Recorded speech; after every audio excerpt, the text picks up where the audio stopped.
Hello everyone. तो कैसे हैं आप लोग। तो मध्य प्रदेश प्राथमिक शिक्षक चयन परीक्षा 2025 में पर्यावरण सीरीज का ये 24वां वीडियो और इसमें हम प्रैक्टिस करेंगे 30 इंपॉर्टेंट क्वेश्चंस की जो आयोग द्वारा पूछे हुए प्रश्न हैं और ये एग्जाम के लिए हमारे लिए हो सकते हैं बेहद इंपॉर्टेंट। ये वीडियो पूरी देखना मत भूलिएगा। चलिए शुरू करते हैं आज की इस वीडियो को।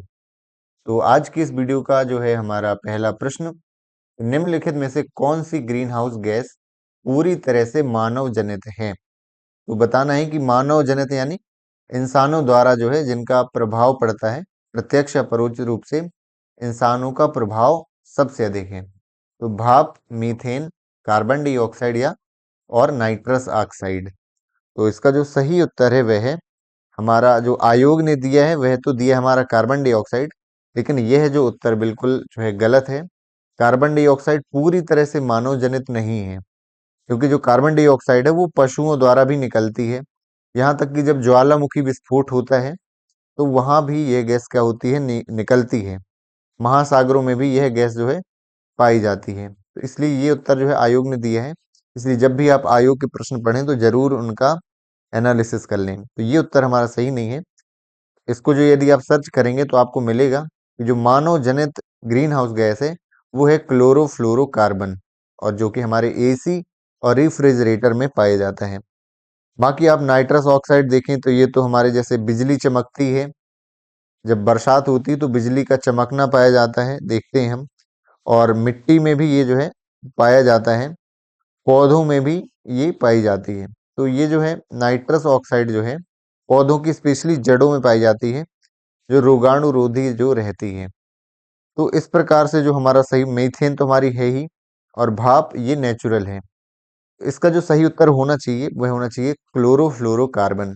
बाकी ये जो गैस है ये परोक्ष रूप से मानव द्वारा जो है जनित है, लेकिन ये जो है नेचुरल रूप से जो है निकलती हैं। तो इसलिए इसका प्रश्न का जो सही उत्तर क्लोरोफ्लोरोकार्बन है, ये आपको याद रखना है।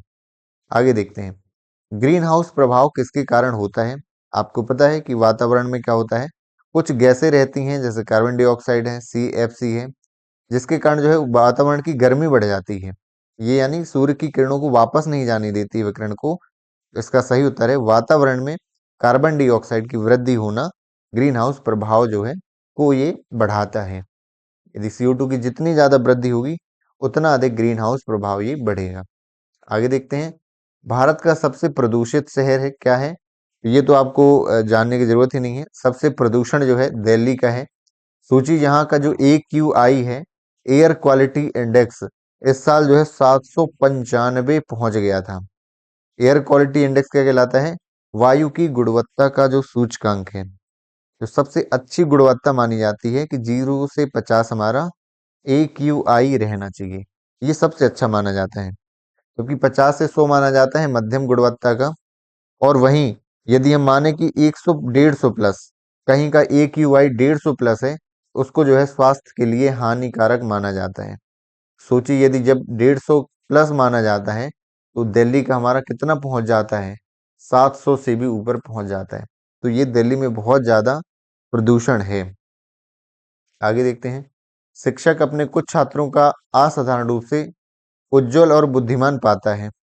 यानी उसके कुछ छात्र क्या हैं, उज्जवल और बुद्धिमान है असाधारण रूप से। तो शिक्षक उन्हें कैसे पढ़ाएंगे, उच्च कक्षाओं के साथ। कक्षा तो हम चेंज करेंगे नहीं कि हायर क्लासेस में पढ़ाने लगेंगे उन्हें।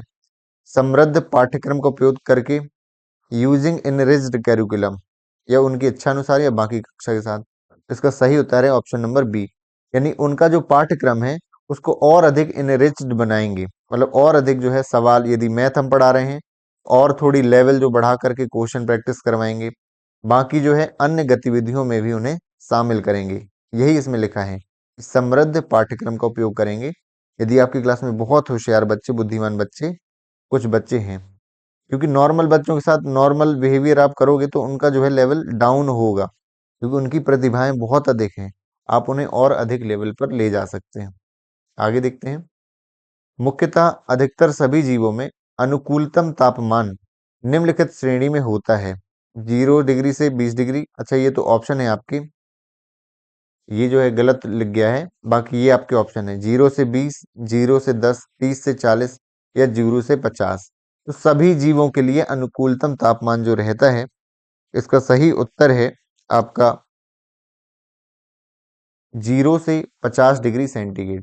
तो ये है अनुकूलतम तापमान है जीवों के लिए, सभी जीवों के लिए। वही हम बात करें कि यदि आपको यह जानना है कि मनुष्यों के लिए, हमारे लिए सबसे अच्छा तापमान क्या कहलाता है, कि हमारी कार्य कुशलता अच्छी हो, हमें जो है लाइफ में जो है वर्क करने के लिए हम प्रेरित हों। ये आपने देखा होगा कि यूरोप के जो लोग होते हैं, क्योंकि वहाँ सर्दियाँ ज़्यादा रहती हैं, तो वो जो है उनकी कैपेसिटी ज़्यादा रहती है वर्क करने की। हमारे यहाँ गर्मियाँ ज़्यादा रहती हैं, तो इसका जो टेम्परेचर है 17 से 24 डिग्री सेंटीग्रेड यदि टेम्परेचर है, यह एकदम अनुकूलतम टेम्परेचर माना जाता है इंसानों की वर्क लाइफ के लिए। ये जो हो जाएगा एक्स्ट्रा फैक्ट आपको याद कर लेना है यदि आपको जरूरत पड़ती है तो। आगे देखते हैं, निम्नलिखित में से कौन जो है प्रेरित शिक्षण का संकेत है। मोटिवेटेड टीचिंग जो है कौन शो कर रहा है। कक्षा में छात्रों की अधिकतम उपस्थिति, छात्रों द्वारा प्रश्न पूछना, पूर्ण शांति, गृह कार्य की पूर्ति। तो आप समझ गए होंगे, asking question by student. Motivated teaching यही कहलाती है कि बच्चे जो है यहाँ प्रश्न पूछ रहे हैं, यानी बच्चों में इतना मोटिवेशन आई है, बच्चे खुल करके प्रश्न आपसे पूछते हैं और तभी उससे जो है शिक्षा भी ग्रहण करते हैं।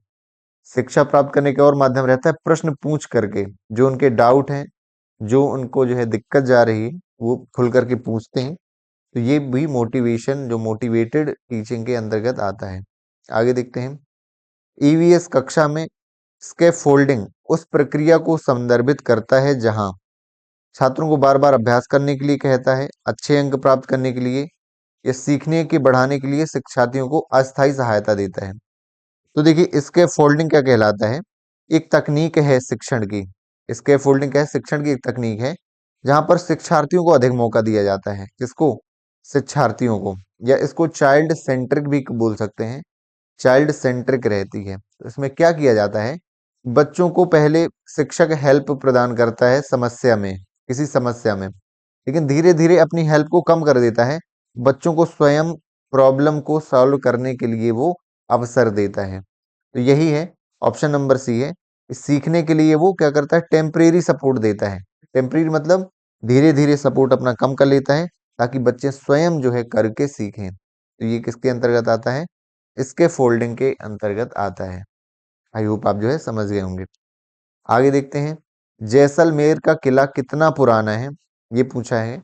जीर्ण शीर्ण अवस्था में है, कई खूबसूरत महल ढहने की कगार में है, पर्यटकों के आगमन ने इन विरासत भवनों पर प्रकाश डाला है, जिसे इंटेक द्वारा प्रमुख संरक्षण पहल की गई है। प्रश्न हमारा क्यों इतना था कि जैसलमेर का किला कितना पुराना है, तो इसका जो सही उत्तर है हमारा वह है 850 वर्ष हमारा जैसलमेर का किला है। आप गए होंगे, जैसलमेर कहाँ पर है, राजस्थान में है। ये आपको इसको जो है याद रख लेना है।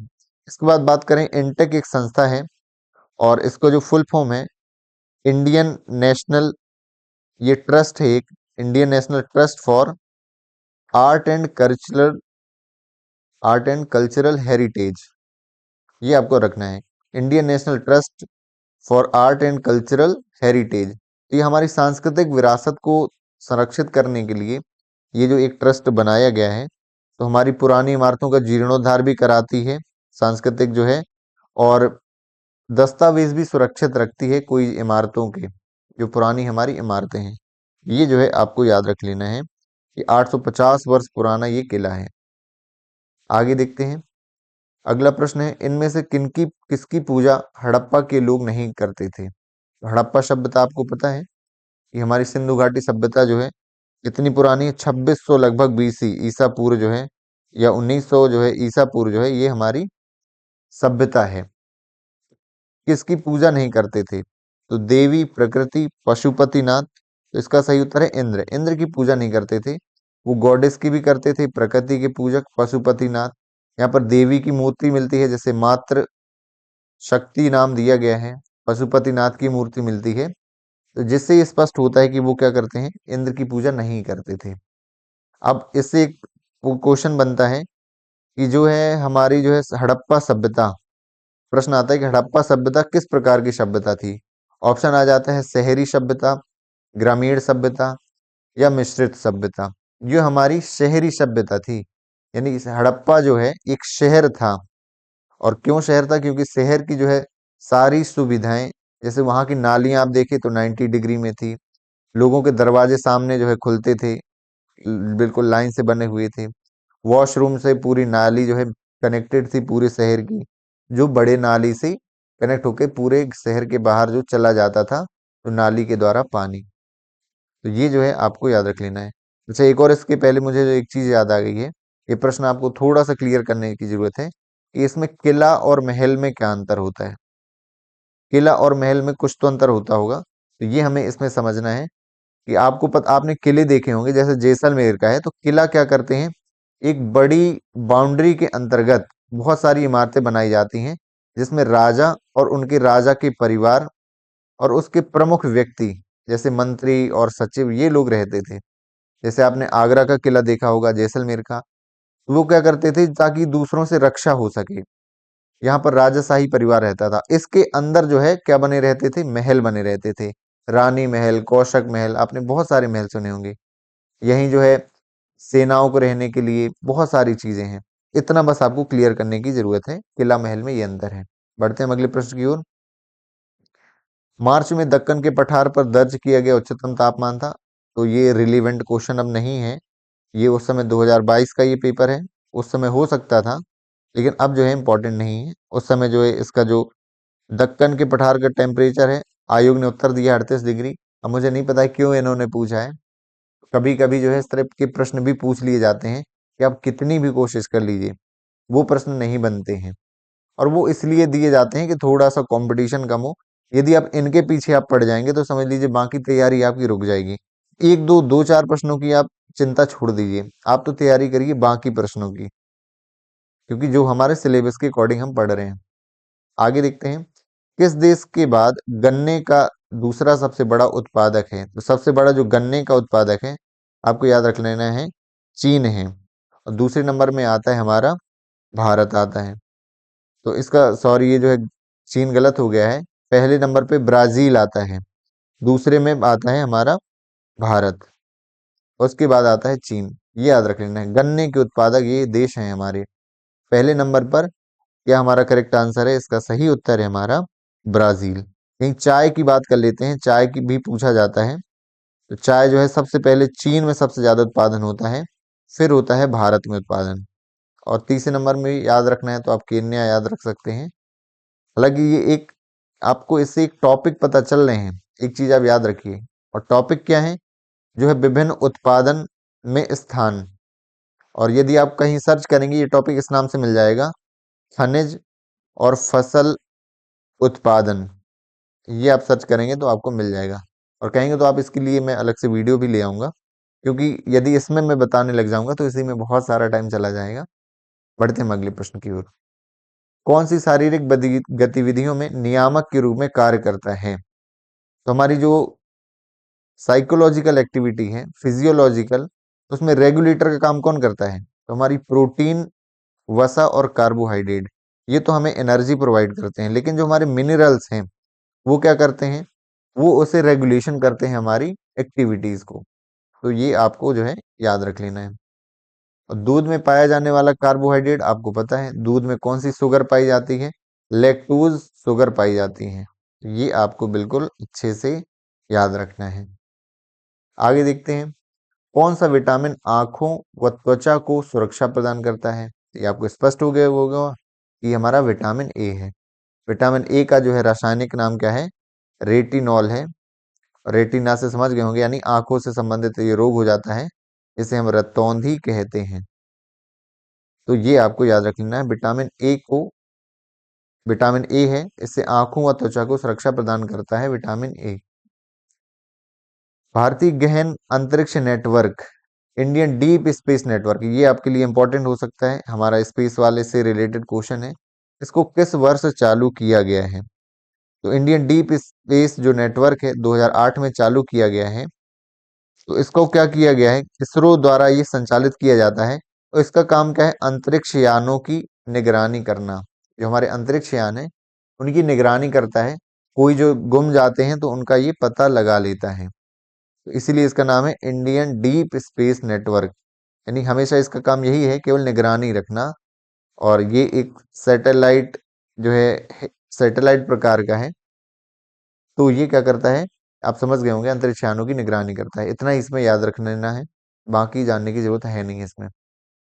निम्नलिखित में से किस प्रकार का 2DPA1 बहुलक का उपयोग किया जा सकता है? किस प्रकार उपयोग किया जाता है 2DPA बहुलक का? इसको सिर्फ इसका आंसर बस याद रख लेना है कि हमारे जो मोबाइल फोन होते हैं और उनके जो पार्ट्स होते हैं, उनमें कोटिंग करने के लिए, ऊपर एक लेयर चढ़ाने के लिए, प्रोटेक्शन के लिए किया जाता है इस बहुलक का उपयोग 2DPA। तो क्या हो जाएगा, स्मार्टफोन और ऑटोमेटिव जो पार्ट्स हैं उसके लिए किया जाता है। आगे बढ़ते हैं। किस उपग्रह ने ग्रह G7367b की पहचान करने में मदद की है? एक चीज आपको याद रख लेनी है कि इसमें जो टेस एक जो है सैटेलाइट है, इसका नाम है ट्रांजिशनिंग एक्सपोनेंट सर्वे सैटेलाइट। तो ये किसका प्रोजेक्ट है? ये नासा का एक मिशन है। और ये करता क्या है, हमारे सौर मंडल के जो बाहर हैं, हमारे सौर मंडल में आपको पता है 8 ग्रह हैं। सौर मंडल के जो बाहर ग्रह हैं उनकी क्या करता है, खोज करता है। इसने एक ग्रह की खोज भी की है, उसका नाम क्या है, GJ367b। तो ये इसका सही उत्तर क्या है, GJ1360b। ये ग्रह की खोज किसने की है, हमारे टेस ने की है। आप इसके शॉर्ट फॉर्म ही याद रखा करिए। टेस एक नासा का मिशन है, करता क्या है, ये खोजें करता है। किसकी, ग्रहों की खोज करता है जो हमारे सौर मंडल के बाहर हैं। इस प्रश्न का उत्तर आपका ये हो जाएगा। आगे बढ़ते हैं। कौन सा मिशन नासा द्वारा शुक्र के खोए हुए आवास का अध्ययन करने के लिए चुना गया है? तो जो इसको याद रख लेना है आपको, ये इसका नाम है DAVINCI। आपको डेविंसी बोल सकते हैं, डेविंसी प्लस जो है, ये भी किसका मिशन है, ये नासा का मिशन है। अब आपको मैं बताता हूं, जैसे सूर्य है, सूर्य के सबसे पहले कौन आता है, बुध आता है, फिर आता है शुक्र, फिर हमारा कौन आती है, पृथ्वी। तो ये शुक्र के लिए ये लॉन्च किया जाना है, किसके द्वारा, नासा के द्वारा। और ये क्या पता लगाएगा, ये शुक्र ग्रह में जो वायुमंडल है, वहां की सरफेस है, इसका अध्ययन करेगा। कौन करेगा, ये डेविंसी प्लस करेगा आपका। ये आपका सैटेलाइट है। और जानेगा क्या, ये जानने के लिए किया जा रहा है क्या पृथ्वी की तरह पहले इसमें भी जीवन था, क्या इसमें भी जीवन था। तो यही ये लिखा हुआ है कि खोए हुए आवास, यानी पहले जो है ऐसी उम्मीद लगाई जाती है कि इसमें भी पानी रहा करता था, इसमें जीव रहते थे, और अब नहीं रहते हैं। इसी का खोए हुए आवास का अध्ययन करने के लिए डेविंसी प्लस जो है, ये मिशन नासा के द्वारा लॉन्च किया गया है। थोड़ा सा आपको टेक्निकल लग रहा होगा, लेकिन एक दो बार पढ़ेंगे और इसको नोट कर लेंगे तो आपको जो है बहुत अच्छे से याद हो जाएगा। आगे जानते हैं। What is also known as, पानी को क्या कहा जाता है? यदि आपने केमिस्ट्री का थोड़ा भी पढ़ा होगा, उस समय हमने पढ़ा था यूनिवर्सल सॉल्वेंट, सार्वत्रिक विलायक कहा जाता है। और सार्वत्रिक को सार्वभौमिक भी बोला जाता है, तो दोनों वर्ड आ सकते हैं। सार्वभौमिक विलायक क्यों है, क्योंकि जो है अन्य चीजें घुलने की तुलना में पानी में सबसे ज्यादा चीजें क्या हो जाती हैं, घुल जाती हैं। ये आसान भाषा में मैंने बता दिया, क्या हो जाती हैं, पानी में बहुत अधिकतर चीजें जो हैं, केमिकल्स, पाउडर, हर चीज जो है इसमें खनिज घुल जाते हैं। इसलिए इसको क्या कहा जाता है, यूनिवर्सल सॉल्वेंट कहा जाता है। तो ये आपको याद रख लेना है। आगे देखते हैं। राष्ट्रीय जैविक खेती केंद्र, इसके निदेशक कौन है? तो डॉक्टर गणेश वर्मा इसके निदेशक हैं। और पुराने प्रश्न पत्र में ये प्रश्न आ चुका है कि राष्ट्रीय जैविक खेती केंद्र की स्थापना सन कब हुई है, सन 2004 में हुई है। ये आपको याद रख लेना है। और इसका उद्देश्य आप समझ गए होंगे, जैविक खेती को बढ़ावा देना। जैविक खेती का ये मतलब है कि हम जो केमिकल, जो आपकी आती है खाद, जैसे यूरिया हो गई, DAP हो गई, इसकी जगह जो है जैविक उर्वरक, यानी जो गोबर की हमारी खाद होती है, या हम वर्मी कंपोस्ट भी कहते हैं, इसका हमें उपयोग करना है और इसको हमें बढ़ावा देना है।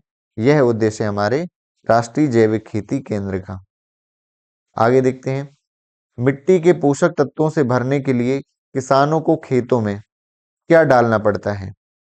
तो किसान खेतों में क्या डालते हैं पोषक तत्वों के लिए? तो इसका सही उत्तर है मैन्योर्स या खाद। खाद दोनों प्रकार की हो सकती है।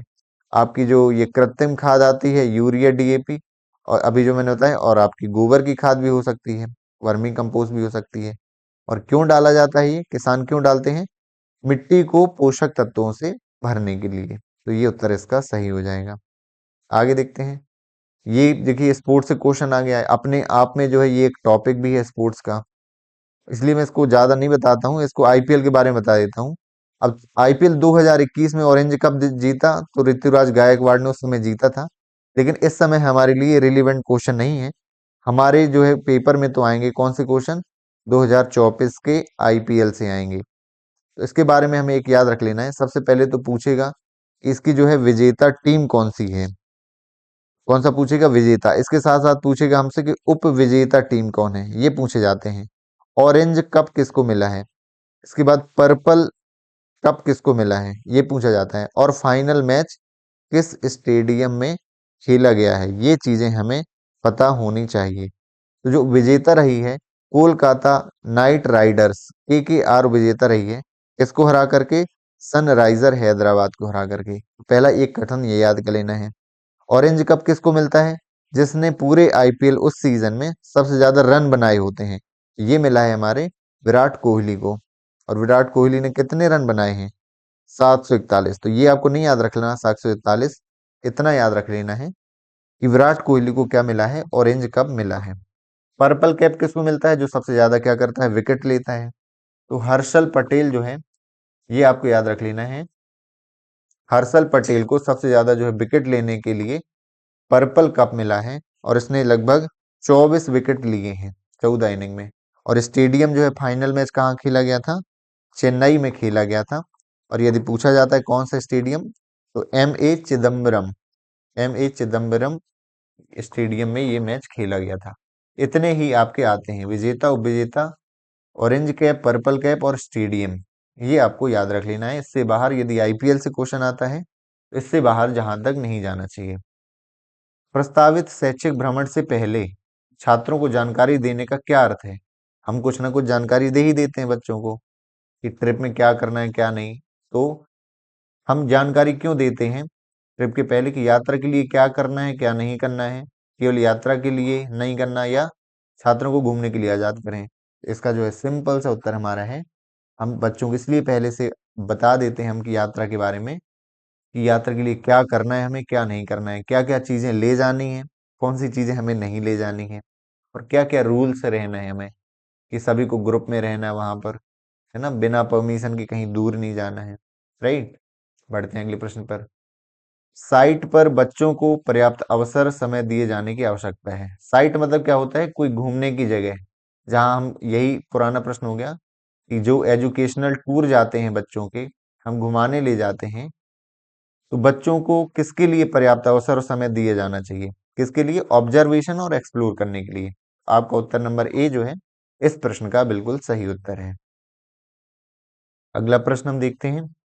अगला प्रश्न है, वायुमंडल की किस परत में खराब ओजोन पाई जाती है? अब ये कौन सा प्रश्न आ गया हमारे लिए? अच्छा, ये हम देखते हैं। ये हमारा कौन सा है? ये हमारा समताप मंडल है, समताप मंडल। और इसके नीचे कौन सा है हमारा? ये हमारा क्षोभ मंडल है।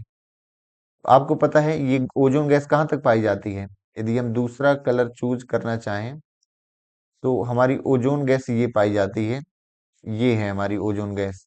ठीक है। ओजोन गैस जो है कहाँ तक पाई जाती है? 12 से 35 किलोमीटर तक। लेकिन हमारा समताप मंडल कहाँ है? समताप मंडल के ऊपर तो पाई नहीं जाएगी, तो कहाँ पाई जाएगी? आपकी क्षोभ मंडल में जो है ओजोन गैस पाई जाएगी। लेकिन इसकी जो सांद्रता है, सांद्रता बहुत कम रहती है। क्या रहती है? सांद्रता कम रहती है, अत्यंत कम रहती है। इसी को कहा जाता है कि ये खराब ओजोन पाई जाती है कहाँ पर? क्षोभ मंडल में पाई जाती है। अगला प्रश्न देखते हैं। अगला प्रश्न है कि कौन सा सिद्धांत मानता है कि प्लेटें अधिक गतिशील मेंटल पर चढ़ती हैं, जिसके परिणाम स्वरूप प्लेट एक दूसरे के संपर्क में आने पर क्रस्ट में तनाव उत्पन्न होता है? आपको एक चीजें मैंने बताई है कि ये हमारी भू पर पट्टी रहती है, इसके बाद रहती है मेंटल, इसके बाद क्या रहती है? कोर। ये मेंटल है, ये भू पर पट्टी है, यानी इसको क्या कहा जाता है? क्रस्ट भी बोला जाता है, क्रस्ट। और इसको कोर बोला जाता है।